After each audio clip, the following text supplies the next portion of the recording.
All right, so all of you have already created one set of boxes like this, right?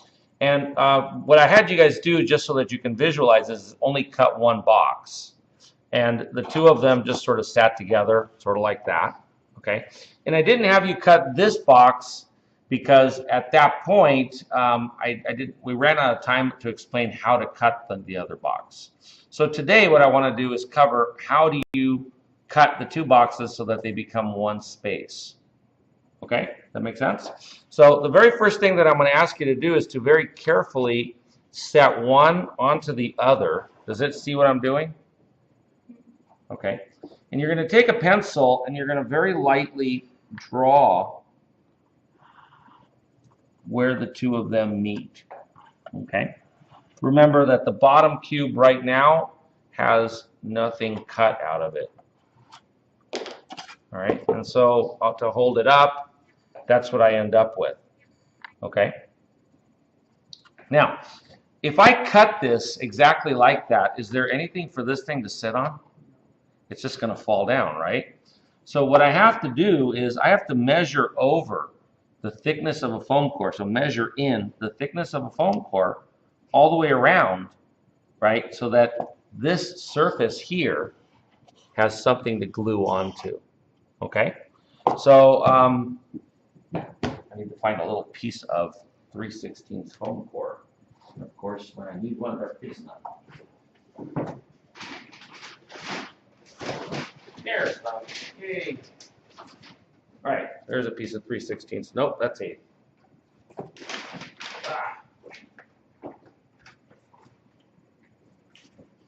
Here's a piece of 3/16 foam core.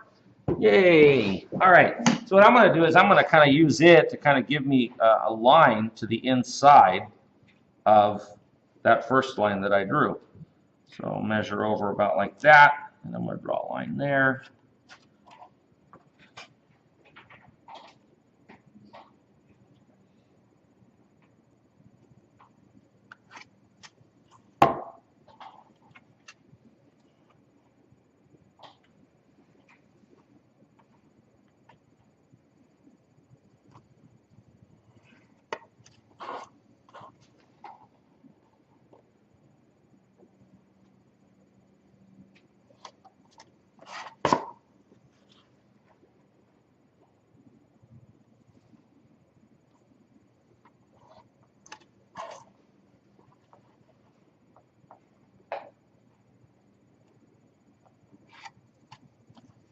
All right, so when you're done, and I'll hold this up to the camera, you'll now have two parallel lines going all the way around.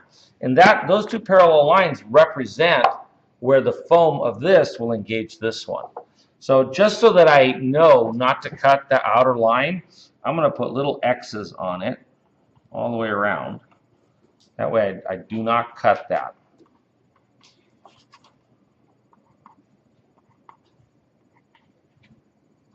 All right, so you see I've put little X's all the way around on it. And then the next thing I need to do is just basically cut that out, and then these two pieces will nest one into the other. Now I'm going to give you guys an alternative in this that's going to relate back to your project. One of the options that you have available to you is if you want this to be an upper level that is an entire floor that's jutting into this one, then you have to remember to leave that floor down there. I'm looking at you, Hardy, because that's what you want to do, right?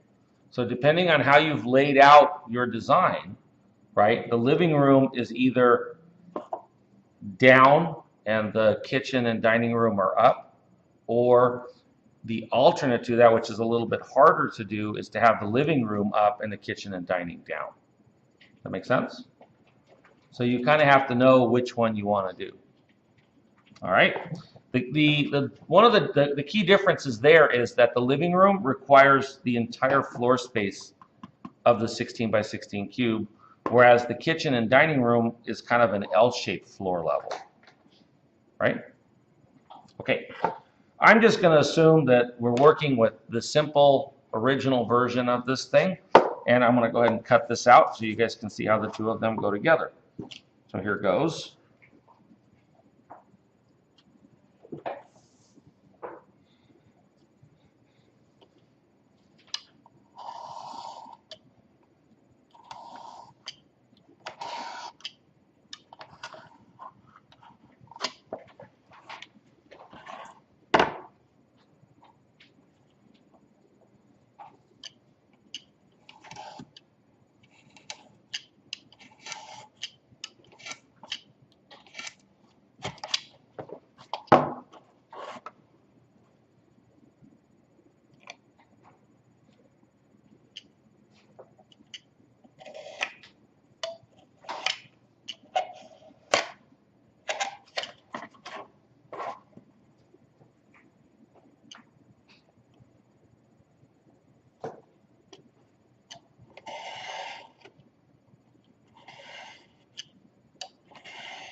One more piece and it's ready to go.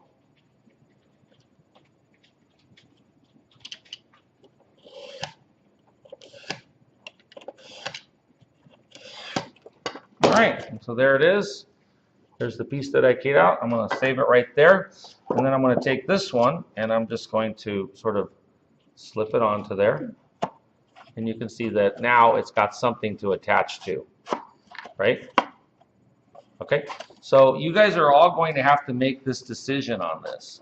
For right now, you guys can hold off a little bit longer as far as making the cut until you make a final decision on where your living room is. Is your living room up, going down to a kitchen and dining below, or is your kitchen and dining up, going down to a living room below? Okay.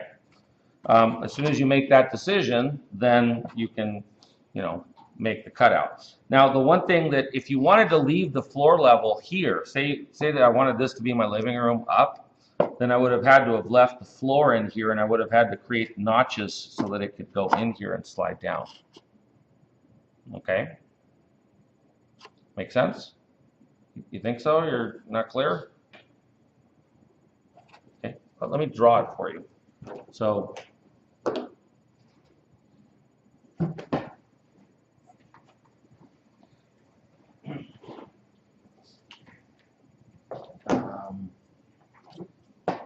I need a blank piece of paper. Give me one of these pieces that I can draw on.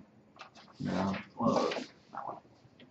Okay, so let me draw what, instead of it looking like this, it might look like if it was otherwise. Okay, so I'm going to draw around it.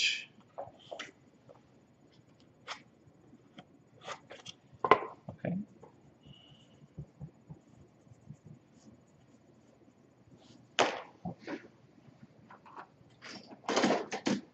So in order for you guys to see this, I'm going to darken it up with a Sharpie.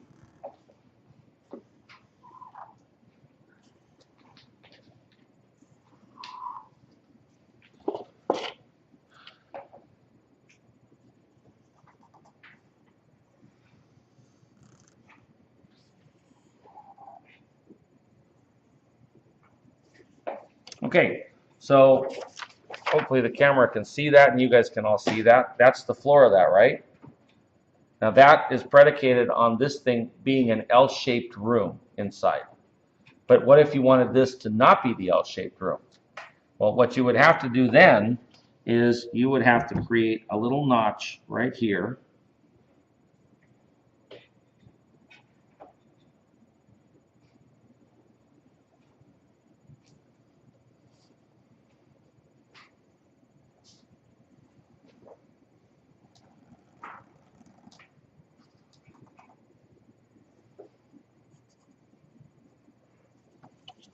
Ignore this little piece right there of the boo-boo. But you would have to leave the floor level in it. Okay? Now that piece that's in there would then pop into this element. Okay? That make sense? And then that's it. I could actually, here, I'll tell you what. I'll make you a deal. Cut that 10 minutes. All right. Just don't want to pass 15.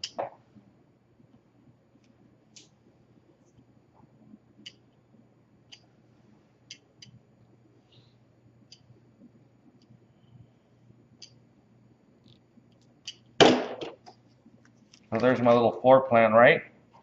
So what you end up with is that condition right there. That makes sense? That's only if you want your living room to be up.